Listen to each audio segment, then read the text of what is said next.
හරියටම ඉංග්‍රීසි මුල සිට සරලව. ආයිබෝන් යාළුවනේ. අද මම තවත් අලුත් කොටසක් අරගෙන ආවා ඉංග්‍රීසි YouTube නාලිකාවේ. ඔයාලම subscribe කරලා නැත්නම් අදම මාව subscribe කරන්න. හරියටම ඉංග්‍රීසි මුල සිට සරලව ඉගෙන ගන්න. හොඳයි යාළුවනේ, අපි මූලික පාඩම් වලදී කතා කරලා තියෙනවා ක්‍රියාපද ගැන. යම්කිසි ක්‍රියාපදයක් අතීත කාල බවට පත් කිරීමට අපි ed එකතු කරනවා. හැබැයි අපිට මෙහෙම කරන්න පුළුවන් ඉන්නේ රෙගියුලර් ක්‍රියාපද. මේ ආකාරයට සකස් වෙන ක්‍රියාපද පමණයි. මේ ක්‍රියාපදවලදී ed එකතු කරාම අපිට පුළුවන් ක්‍රියාපදයේ අතීත කාලය ed සමගත් ඒ වගේම අනාතීත එහෙම නැත්නම් past participle තුන්වෙනි අවස්ථාව ed එකතු කිරීමෙන්ත් ලබා ගන්න. මෙහෙම සකස් නොවෙන්නා වූ ක්‍රියාපද වලට අපි කියන යාළුවනේ irregular verbs. අද මාත් එක්ක එකතු වෙන්න මේ වීඩියෝ එක තුලින් අපි කතා කරමු irregular verbs ගැන. මං කිව්වා වගේ මේ යාළුවනේ irregular verbs. irregular verbs වලදී අපිට past tense එක අතීත කාලය ඒ වගේම past participle අනාතීතය අපේ තුන්වෙනි අවස්ථාව සකස් කර ගැනීමට ed විතරක් එකතු කරලා හරියන්නේ නැහැ. මේ වෙනකොට අපිට සිද්ධ වෙනවා ඒ සඳහා විශේෂ වූ වෙනත් වචනයක් භාවිත කරන්න. හැබැයි සමහර අවස්ථාවලදී අපි ක්‍රියාපද විදිහට යොදා ගන්න මූලික ක්‍රියාපදයේ බේස් ෆෝම් එකම යොදා ගන්න අවස්ථාවත් අපිට හම්බ වෙනවා. මෙන්න මේ විදිහට ඇති ක්‍රියාපද වලට අපි කියනවා irregular verbs. මම චූටි හඳුනීමක් කරලා තියෙනවා මෙතනදී. Irregular verbs have different forms of present, past and past participle. irregular verbs වල මෙන්න මේ විදිහට විවිධාකාරයේ වෙනස් වීම් වලට ලක් වෙලා දක්වන ක්‍රියාපද වලට අතීත කාලය, වර්තමාන කාලය, අතීත කාලය සහ අනාතීත කාලය, past participle සහ present කියන අවස්ථා තුනේදී යෙදෙන ක්‍රියාපද වෙනස්. මෙතනදී අපිට can't make past with adding ed. මම නිකන් සටහනක් එතන ඉදිරිපත් කරලා තියෙනවා irregular verbs ගැන. හොඳයි යාළුවනි, අපි එමනම් මෙන්න මේ කියන irregular verbs ඉගෙන ගනිමු. පළවෙනි irregular verb එක විදිහටම යොදාගෙන තියෙන be. be කියන ක්‍රියාපදයේ යාළුවනේ අපි බොහෝ විට යොදාගන්නේ මෙන්න මේ be කියන ක්‍රියාපදයේ තේරුම ලබා දෙන්නේ am, is, are කියන වචන. මේ අපි කියනවා helping verbs විදිහට යොදා ගන්නවා. am, is, are. am, is කියන දෙක ඒක වචනේදීත් are බහු වචනේදීත් අපි යොදා ගන්නවා. මේක තේරුම තමයි වෙනවා කියන තේරුම. I කීවොත් අපි am යොදා ගන්නවා. he, she, ඔහු, ඇය කියන අවස්ථාවලදී අපි is යොදා ගන්නවා. අපි මේ ගැන කතා කරලා තියෙනවා ක්‍රියාපද මූලික පාඩම් වලදී. හොඳයි. මෙන්න මේ කියන am, is, are. be කියන ක්‍රියාපදයේ අතීත කාලේ වෙන්නේ යාළුවනේ was, were. was ඒක වචනේදීත් were බහු වචනේත් යොදා ගන්නවා.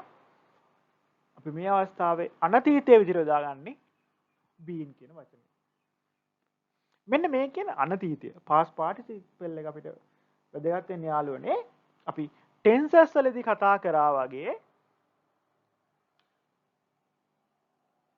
perfect tense එකේදීත් ඒ වගේම අපිට මෙන්න මේ කියන තුන්වෙනි අවස්ථාව වැදගත් වෙනවා passive voice එකේදීත්. අපි මේ ගැනත් කතා කරලා තියෙනවා passive voice පාඩම් වලදී, ඒ වගේම tenses පාඩම් වලදී කතා කරලා තියෙනවා. ඔයාලට මගේ වීඩියෝ බලන්න පුළුවන්, මම කාඩ් එකකින් එකක් ඉදිරිපත් කරන්න. හොඳයි. beat කියන්නේ යාළුවනේ පරාජය කරනවා. යම් කිසි කෙනෙක් තවත් කෙනෙක්ව පරාජය කරනවට අපිට කියන්න පුළුවන් beat.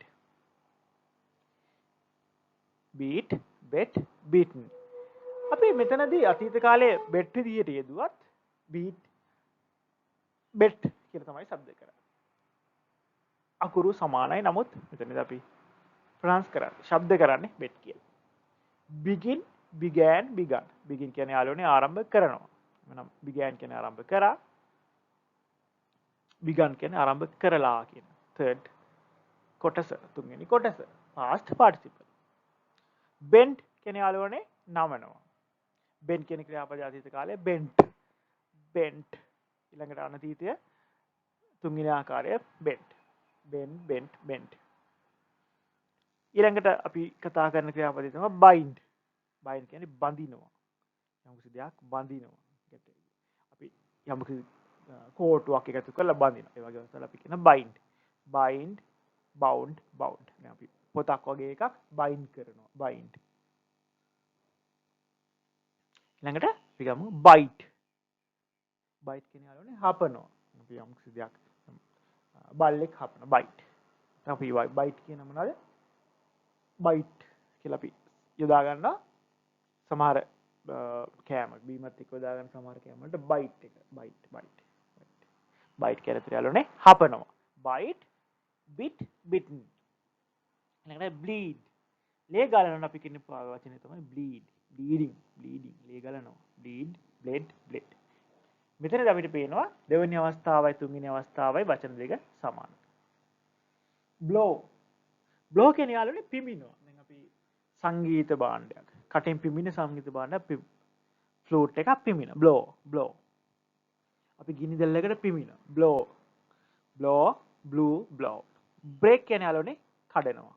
break, broken. ඊළඟ වචනේ තමයි අපි ඉගෙන ගන්න breed. breed කියන්නේ බෝ වෙනවා. එහෙම නැත්නම් ඒ වගේම අපිට යොදා ගන්න පුළුවන් බෝ කරනවා. අපි බල්ලෝ වගේ සත්තු බෝ කරගන්න. breed. breed. bring කියන්නේ යාළුවනේ ගේනවා. යම්කිසි භාණ්ඩයක් අපි කවුරු හරි කෙනෙක් අරගෙන එනවා. ගේනවා. හොඳයි අපි තව දුරටත් ඉගෙන ගන්න.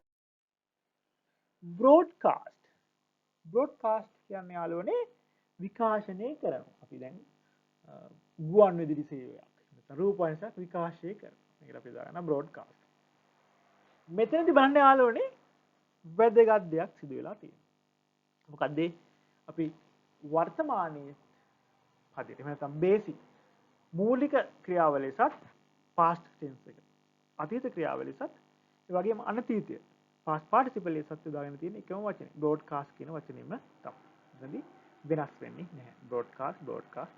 මෙතනදී අපිට සිද්ධ වෙනවා අනිකුත් වචන සමග ඒ වාක්‍ය රදාල කාලය කොමක්ද කියලා තේරුම් ගන්න. අපි හිතමු they broadcast the television channel.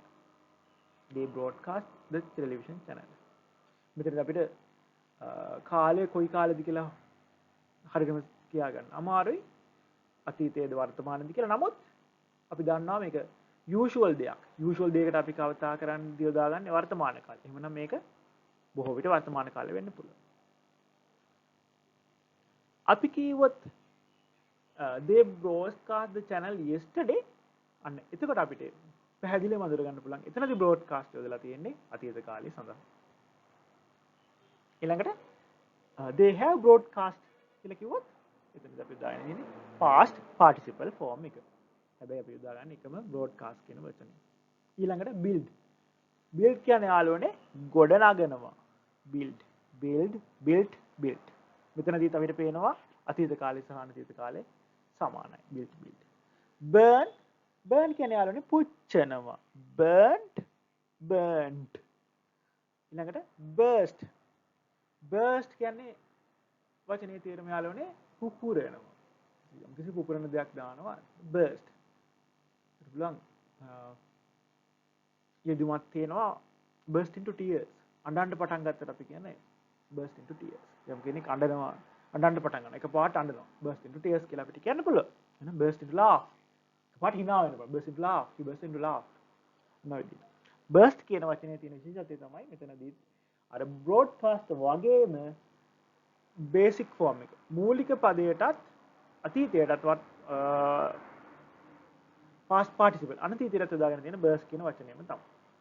ඊළඟ අපේ වචනේ buy. buy කියන්නේ මිලදී ගන්න. අපි කඩේකට ගිහලා යමක් මිලදී ගන්න. buy boat. මෙතනදී boat කියලා යෙදෙනවා අතීත කාලේ සහ අනාතීත කාලේ. past tense එක සහ past participle tense එක. catch කියන්නේ යාළුවනේ අල්ල ගන්න. අපි දැන් බෝලයක් අල්ල ගන්නවා. කවුරු හරි වෙන බෝලයක් අල්ල ගන්නවා. catch එකක් අල්ලන්න කියනවා. අපි සිංහලෙදි කතා කරනවා catch එකක් අල්ලන්න. එතනදී catch කියන්නේ අල්ලනවා කියන එක. choose බලමු choose ඊළඟ වචනේ තමයි choose. choose chose chosen choose chose chosen choose කියන්නේ යාළුවනේ තෝරනවා. යම් කිසි කිහිපයක් තියෙනවා මේ යම් දේවල් කිහිපයක් තියෙනවා මේ දෙයින් යම් එකක් තෝරනට අපි කියනවා choose. cling cling clang clang cling කියන්නේ යාළුවනේ ඇලෙනවා. එකට බද්ධ වෙනවා. මේකට අපි කියනවා යම් කිසි දෙයක් අලවනවා බද්ධ වෙනවට අපි කියනවා cling. ඊළඟට තවත් සරල ක්‍රියාපදයක් අපි බොහෝ විට දානවා come. come කියන්නේ එනවා. මෙන්න මේකේ come කියන එකේ past tense එක came past participle එක come වගේ වෙයි. මොකද come come මූලික ආකාරයට සමානයි come. ඊළඟට cost cost කියන්නේ යාළුවනේ මිල නියම කරනවා. cost කියන ක්‍රියාපදයට අර වගේමයි අවස්ථා තුනම සමානයි. cost cost cost costed cost ඒ වගේ එකක් නෙන්නේ නැහැ. costම තමයි මිල නියම කරනවා. ඊළඟට අපි කතා කරන ක්‍රියාපදය තමයි cut. cut කියන ක්‍රියාපදයේ තේරුම කපනවා. මෙතනදිත් අර වගේමයි කැපුවා කියනත් අපි යොදාගන්නේ cutමයි කපලා කියන ක්‍රියාපදයට අපි යොදාගන්නේ cutම තමයි. cut කියන ක්‍රියාපදෙම තමයි. තුනේදීම අවස්ථා තුනේදීම මූලික අවස්ථාව, අතීත කාල අවස්ථාව සහ අනාගත කාල අවස්ථාවේ වෙනසක් වෙන්නේ නැහැ. අපි එහෙමනම් අද වීඩියෝ එක තුල කතා කරා irregular verbs මේ යටතේ අපි verbs කිහිපයක් ගැන කතා කරා. එහෙමනම් ඊළඟ වීඩියෝ එකකින් අපි නැවත හමු වෙමු. මම ඉංග්‍රීසි YouTube නාලිකාවෙන්. හරියටම ඉංග්‍රීසි අපි මුල සිට සරලම ඉගෙන ගනිමු. Thank you.